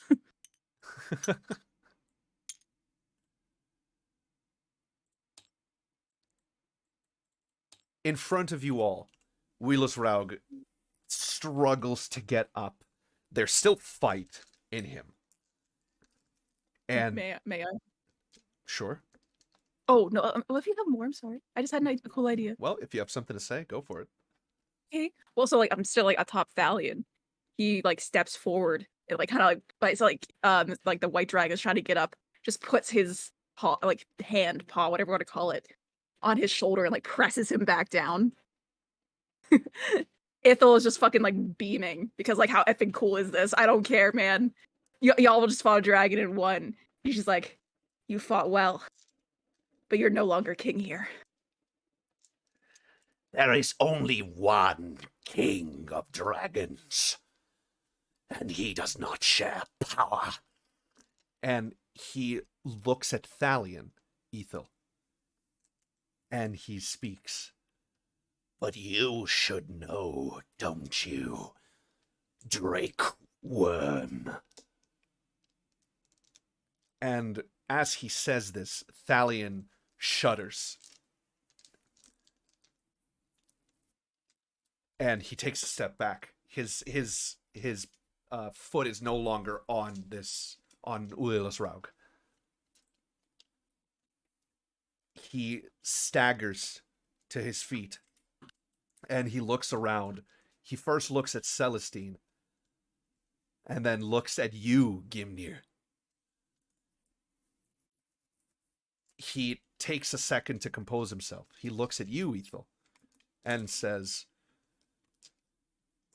Does the lion speak our language?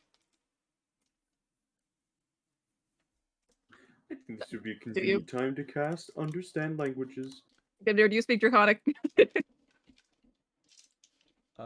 no, he does not. Gimnir barely speaks He speaks his own. Barely speaks English. he speaks Common, Leonin, and Sphinx. Could I translate? Well, he's asking you, Ethel. Oh. I just say no. Then do me the honor of translation from one dragon to another. She like nods. He looks at you, Gimnir, and he speaks. What you have done, few have ever been able to do. You are Dragon Slayer. Gimnir, not having understood a single fucking word of this, on his back, like slightly bleeding from the mouth, just looks up, points at him, and is like, you, I'd do it again if I had the chance. Again, he has not understood a word, he's just talking about what he just did. I walk over and kick him. Oh, my wounds. Ithil is like nobly translating word for word, like very like proud of Gimnir. Ethel, the dragon looks at you and then asks, Is your friend an unnamed Leonin?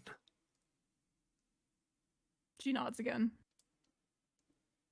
he takes a moment, and he looks at you again, Gimnir. It pains me to say this.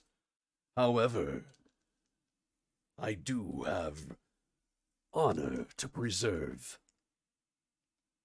You may call yourself Dragon Slayer if you wish. Unless, of course, you seek bigger quarry, Leonine warrior. She translates. Ponders for a moment. I will accept the title when I have beaten you in a more fair setting. You Proper challenge. you translate back to him. Yeah. If a dragon could laugh, he'd be chuckling. And he speaks, There is honor in you that you do not understand yet, Leonine warrior.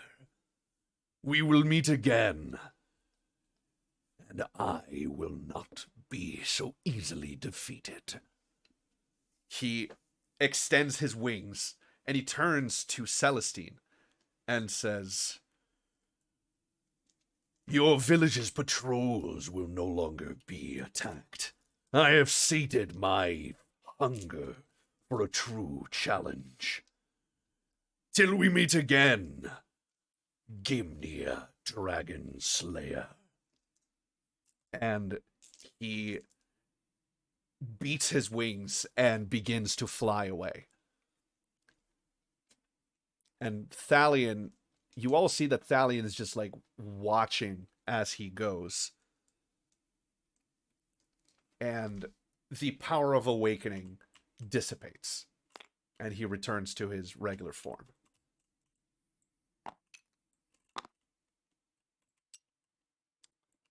Nice. Did this dragon drop any loot? Ethel, you find on the ground. Ethel, you find the eye of the dragon with the arrow still I get my stuck to arrow it. back. Still stuck to it, yeah. Dragon leather, dragon She like leather, picks dragon it up leather. and kind of like saunters back to Kirith and like holds it outwards and is like, "How's that for a fucking trophy?" Please. You were only able to do it because I softened him up for you. Yeah, sure. Gimnir, as you look at your axe, you find a petrified chunk of dragon's meat, essentially. Your battle axe,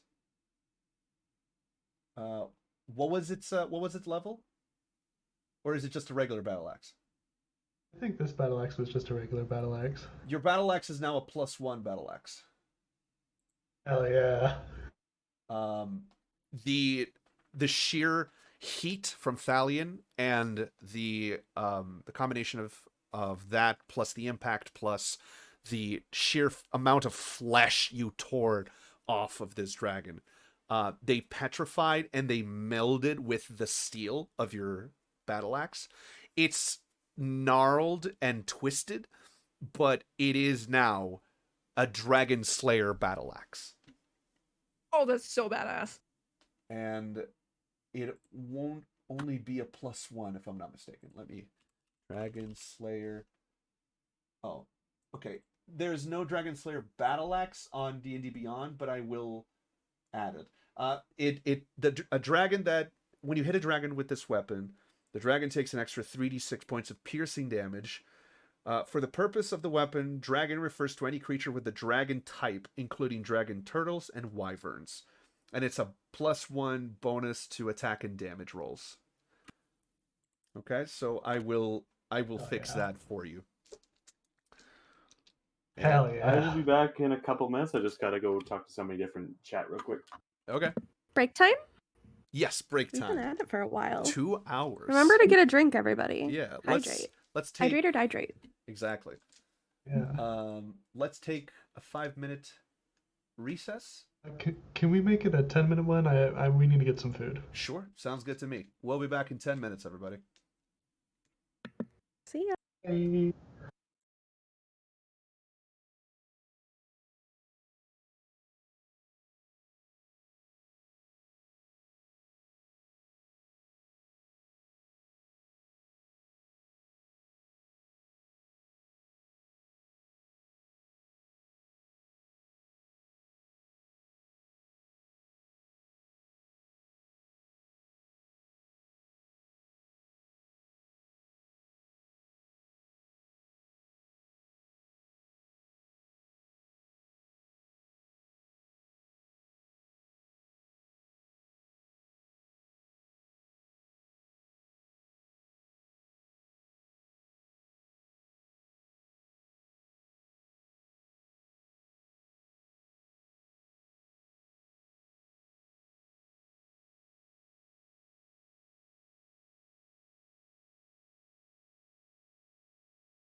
Hello, everyone. We're coming back live.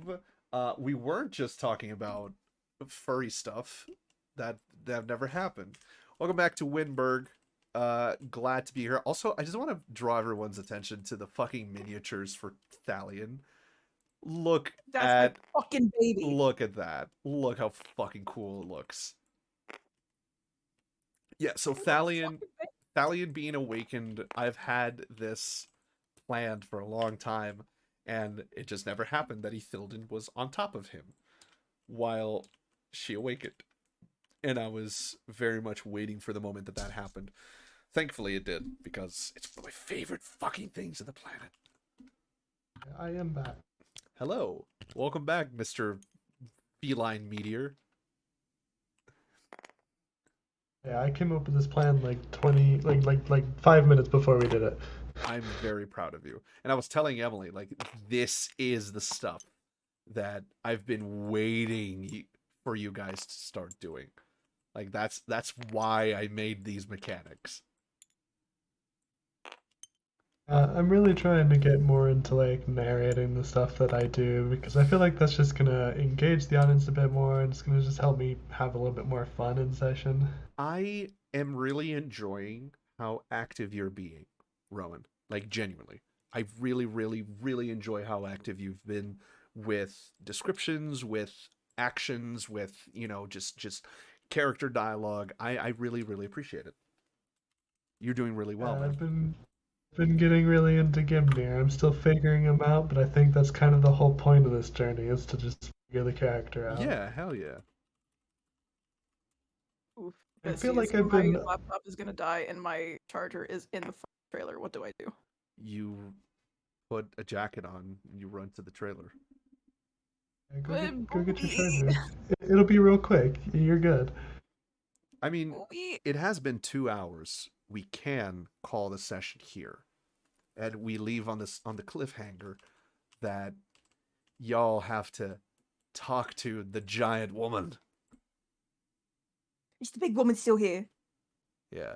She is To be honest. she is very much based on Brienne of Tarth. But she is one of my favorite characters. Shall we cut it here for next week?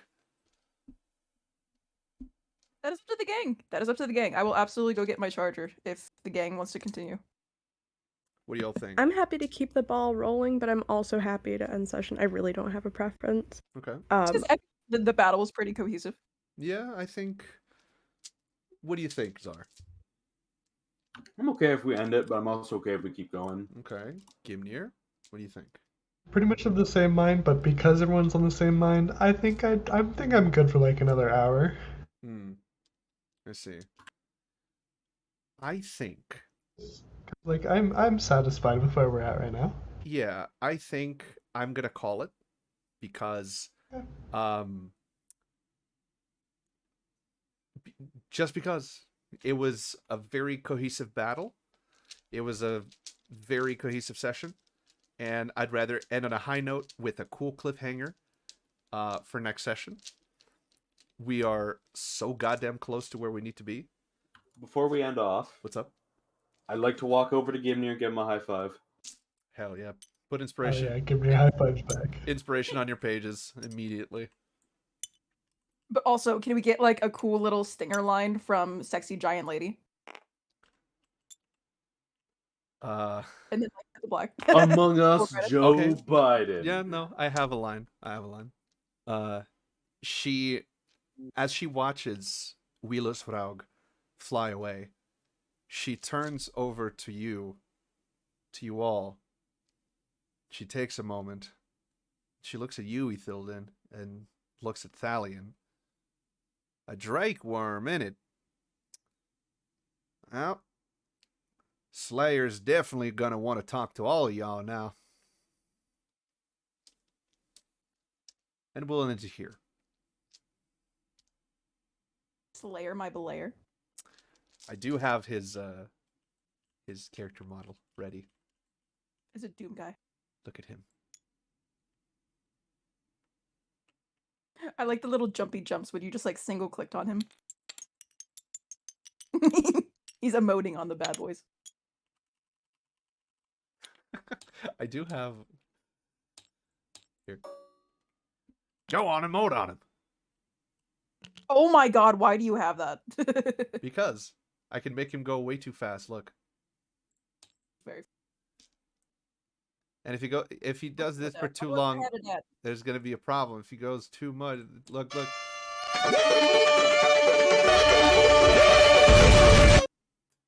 you just break your computer to do that? No. He's having a great time. All right, everybody, thanks so much for coming. Thanks so much for watching. That'll be it for session 24 of Wyndburgh. We're just gonna up one more time for Gimnir Dragonslayer. Gimnir Dragonslayer, huh? Hasn't accepted the title yet, I but know. it has the potential. Sorry. It's a good name. I mean, from Kurinmir Wolfsplitter to Gimnir Dragonslayer? I know, I was thinking about this. I was literally talking to Tess earlier. I was just like, man, it would be such a one-up on his dad if he came back with the title of Dragon Slayer. Yeah, I mean, It's so unfortunate. we can also retcon it to be Dragon Meteor or See, Give it's me so one, come up with unfortunate the that name. you forgot to use your smite, because how cool would it be to be Gimnir Dragon Smite?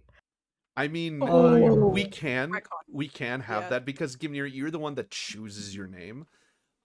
He's Wheel- the dragon. Wheelus Raug is essentially giving you permission. He's essentially conceding defeat.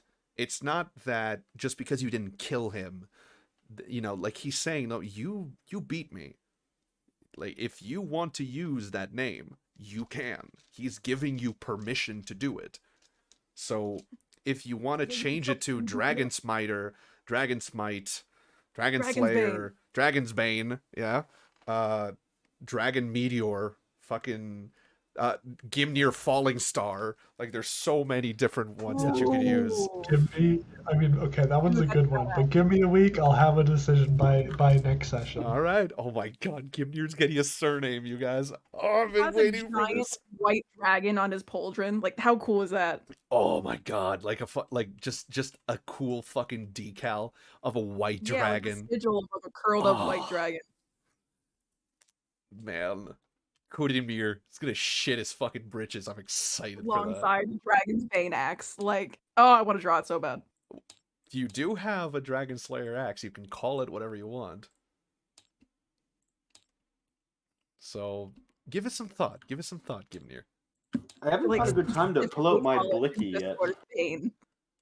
Your blicky? Yes, Do you have a blicky yet? I have a blicky because What? I have a packed weapon after I discovered how pepperbox pistols work. That is true. That is Oh true. my god, yeah. You can use a pepper box. Yeah. Problem is, it's just a worse Eldritch Blast. It is at this point, yeah. Eventually. It's more style over substance at that point, I mean, that's Saltbrook as a character. essentially. So, like, he would just pull a gun on someone just because he doesn't want to waste the cantrip. I can't You know wait. what I mean? If for... at the end of the day I have to execute someone, I will just spawn the blicky. What were you gonna say, Tess? Oh, I can't wait for the day that it has to be soon, that Gimnir finally gives Kira a reason to hit him, and he gets to realize that she can actually hit him and it hurt because she's a monk now. Oh yeah. She has a -1 to strength. Oh my god, I forgot about that. So her mean- damage was always negated on unarmed strike. You have to hit a 27 or higher to hit Gimnir. Only while he's in armor. Yeah. When he sleeps in the nude, it's easier.